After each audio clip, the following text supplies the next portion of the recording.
Le corps physique a une durée de vie limitée. L'esprit quittera cet abri temporaire pour se réincarner dans un autre corps. La réincarnation se produit à l'infini tant que l'esprit n'est pas maîtrisé. De nombreuses personnes ont un excellent karma et jouissent présentement de richesses matérielles. Cela est le fruit d'une grande générosité passée. Malheureusement, si cette générosité n'est pas renouvelée, le bon karma épuisé, il sera difficile ensuite d'obtenir une telle renaissance à l'avenir. Il est important de réaliser cela pour éviter des souffrances futures. Chacun étant l'artisan de son propre bonheur et de ses propres souffrances, chacun doit donc semer les graines du bonheur à venir en se tournant vers les autres et en pratiquant la générosité envers les trois joyaux et envers les nécessiteux. Le très vénérable Drupal Tarche Rinpoché. Très chers amis, bonjour, ravi de vous retrouver.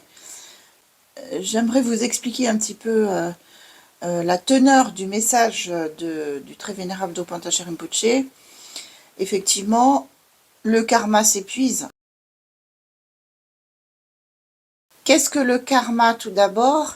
Bien, on peut constater autour de nous que, effectivement, nous faisons partie de la même terre, et nous constituons l'humanité, mais au sein de cette humanité, on peut observer des disparités en fonction des êtres. Des êtres sont doués pour telle ou telle chose, d'autres pour d'autres choses. Il y a des différences entre nous. Alors, d'où viennent ces différences? Eh bien, elles proviennent du karma de chacun. Le Bouddha ainsi que les maîtres nous expliquent que, effectivement, ce karma actuel est bon pour nous. Nous avons absolument tout ce dont on a besoin. Nous avons un toit, nous avons de la nourriture, etc. Nous avons rencontré un maître, nous avons rencontré le Dharma. C'est preuve d'un excellent karma, mais il faut savoir que, comme tout ce qui existe dans cet univers, eh bien, le karma est impermanent. Le karma doit se renouveler. Et si l'on ne prépare pas la prochaine vie, en termes de karma, bien sûr, en termes de réalisation de l'éveil, eh bien, cela risque d'être dur. Nous devons renouveler le karma positif. Comment? Eh bien, tout simplement en étant généreux, en nous tournant vers les autres, en aidant les plus démunis d'un côté, mais pour les pratiquants bouddhistes, le don le plus merveilleux, c'est celui qui est fait envers le Bouddha, envers les maîtres, bien sûr. Et d'ailleurs, dans le précieux guide bouddhiste du très vénérable Drupal Tarche Rinpoché, page 71, il est expliqué tous les mérites que l'on peut obtenir en faisant des offrandes. Par exemple, il est dit que si l'on fait une offrande à tout le coup à un maître vraiment réalisé, eh bien cela est beaucoup plus méritoire que si l'on faisait une offrande à 2000 moines. Je vous invite à travailler sur la générosité. Alors bien sûr, on peut faire des offrandes matérielles, mais il est également important de faire des offrandes spirituelles, je dirais. La générosité est également intérieure, elle doit se développer intérieurement.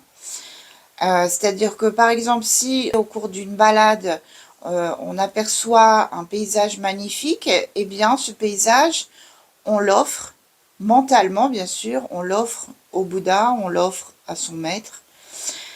Si on croise une belle personne, on offre aussi cette belle personne. Alors bien sûr, il y a un rituel, il y a également une petite prière en tibétain qui existe pour que cette offrande soit effectivement effective. Mais si vous n'avez pas cette prière, ce n'est pas grave.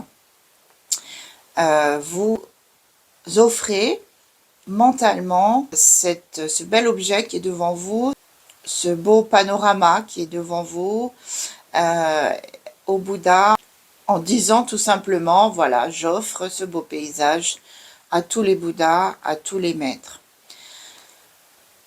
Et donc, petit à petit, effectivement, on obtient des bénédictions, puisqu'en faisant une offrande au Bouddha et au maître, on renforce le samaya, le lien sacré qui existe entre ces maîtres et ces Bouddhas.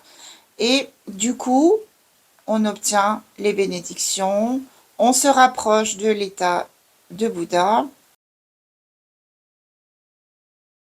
Et finalement, on réalise. Alors, réaliser, ça veut dire vraiment que tout notre être